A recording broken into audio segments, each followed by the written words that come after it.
Hello class, I'm going to be going through each of the problems in your review. Remember, if you have any questions about the stuff I cover here, don't be shy to just send me an email and tell me what exactly your question is.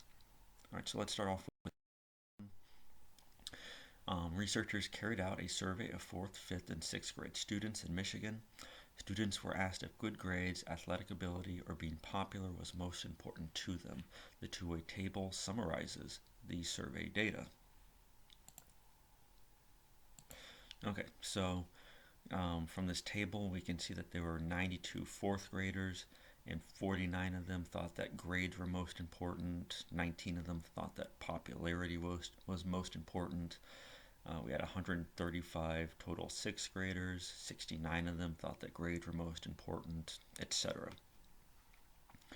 Alright, so the first question is to identify the explanatory variable and the response variable in this context.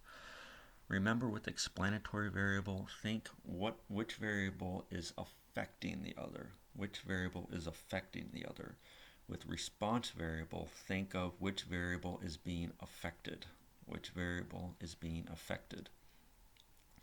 So with that in mind, we can see that what's going to be the explanatory variable is most likely going to be grade. All right, and with grade, also think age. As you go into higher grades, you're getting older, and just as you get older, your priorities and your preferences tend to change. If you're 5 years old, you're going to think that Barney is really important. If you're 15 years old, you're going to think that popularity is really important. When you're 25, getting a job is really important. When you're 60, taking care of your grandchildren and the stock market are going to be really important. Right, so what's going on is that as you get older, that's going to cause your priorities to change, essentially. That's going to cause a change in your priorities as you get older. So age or grade is going to be your explanatory variable that is affecting or having an effect on your priorities or what you find to be most important.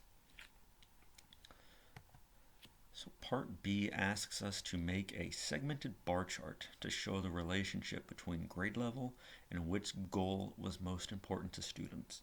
Now, before we can make a segmented bar chart, we first have to convert these numbers, which are just frequencies or counts, into percentages, proportions, or relative frequencies. These are all the same exact thing. So let's go ahead and do that.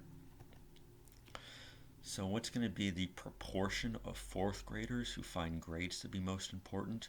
Well, that's just going to be the number of fourth graders who find grades most important divided by the total number of fourth graders. So 49 divided by 92, which will give you a proportion of 0.53, which is the same thing as 53%. You can write it either way. I don't really care.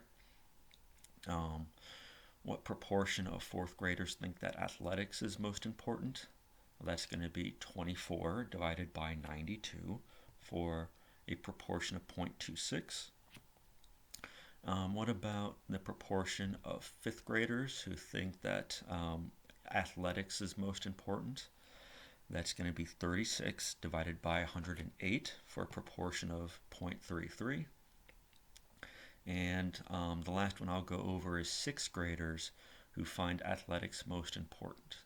That's going to be 38 divided by 135 for a proportion of 0.28 or 28%. All right, and if you do the same thing for the other box, you should get these numbers. You should get these numbers right here. All right, so once we have these proportions, we can then go and make our segmented bar chart. So these blue bars represent the proportion of each grade that finds grades to be most important. So for fourth graders, it was 0.53. So this blue bar is going to go up about 0.53. Now, what proportion of fourth graders found athletics to be most important? About 0.26. So we're going to add another 0.26. All right, so what's 0.53 plus 0.26? That's just going to be 0.79 total.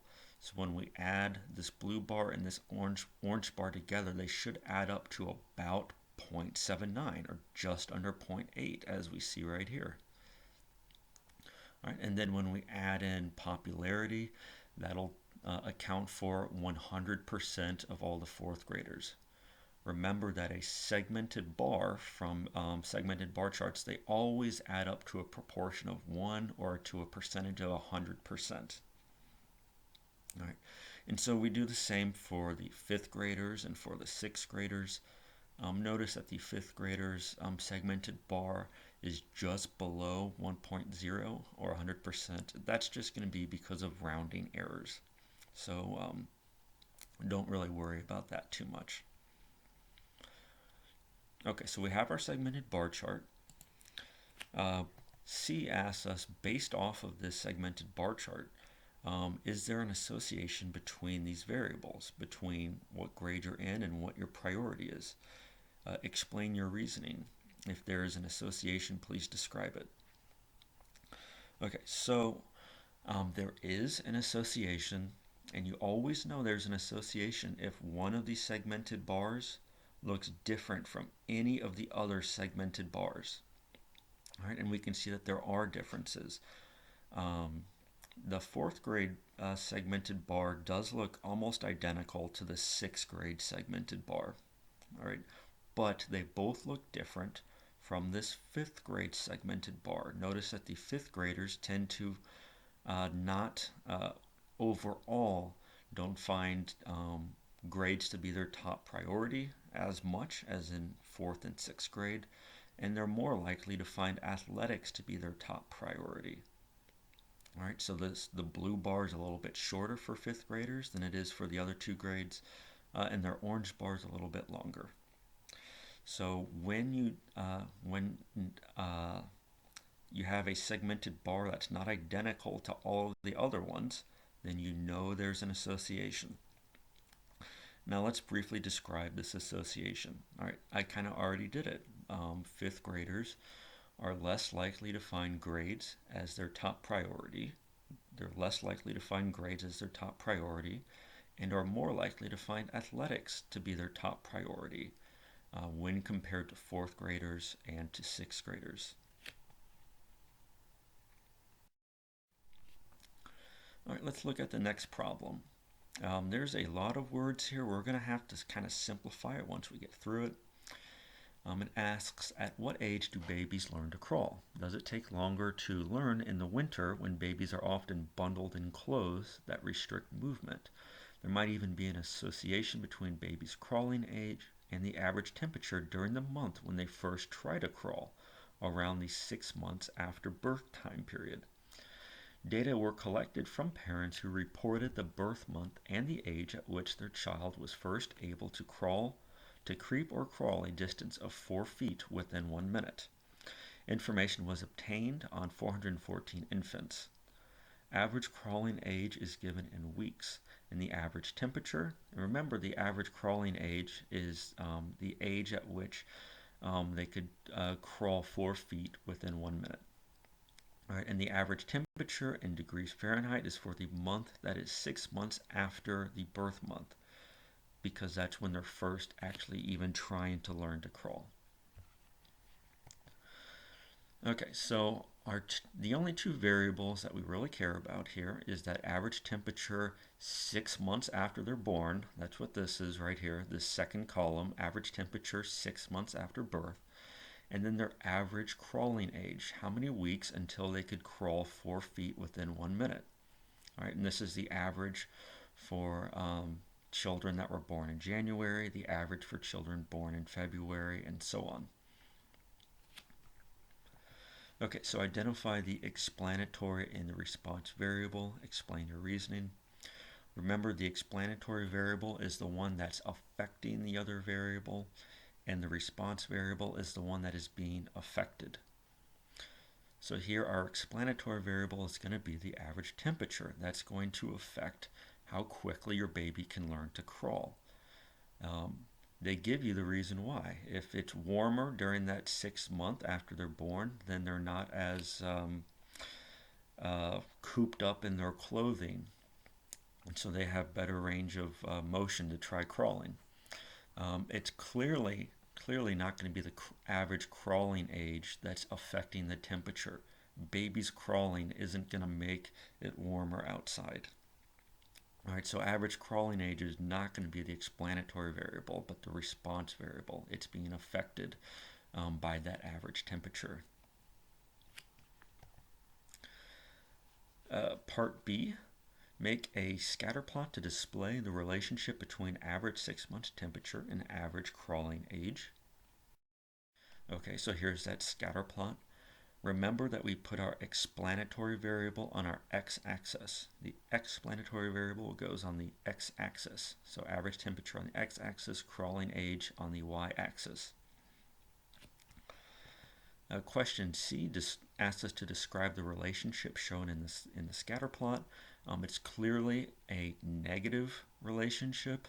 All right, as one variable increases, as average temperature increases, the other variable decreases or goes down. As one variable increases, the other variable is decreasing. So that's a negative relationship. And we have a moderately strong negative relationship here.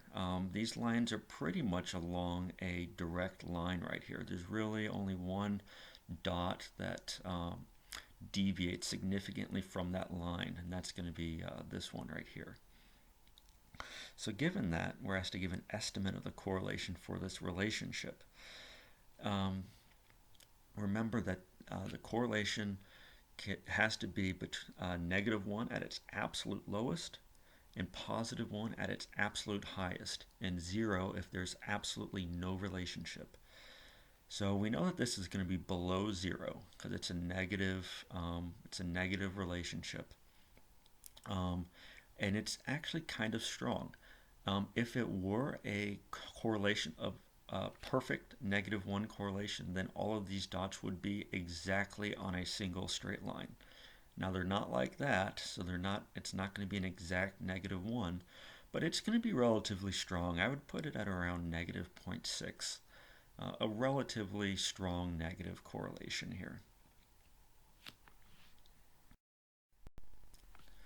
All right, last question on this first video.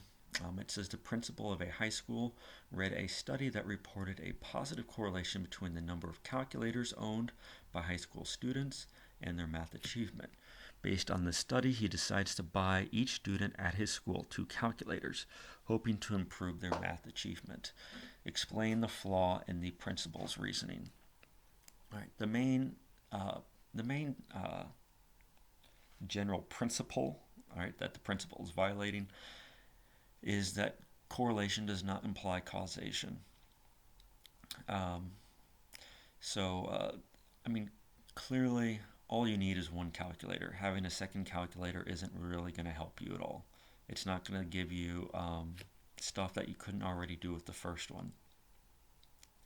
And so, why do kids who have more calculators tend to have higher math achievement?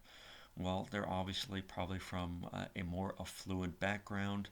Their parents can afford to pay for tutors to help them and so on.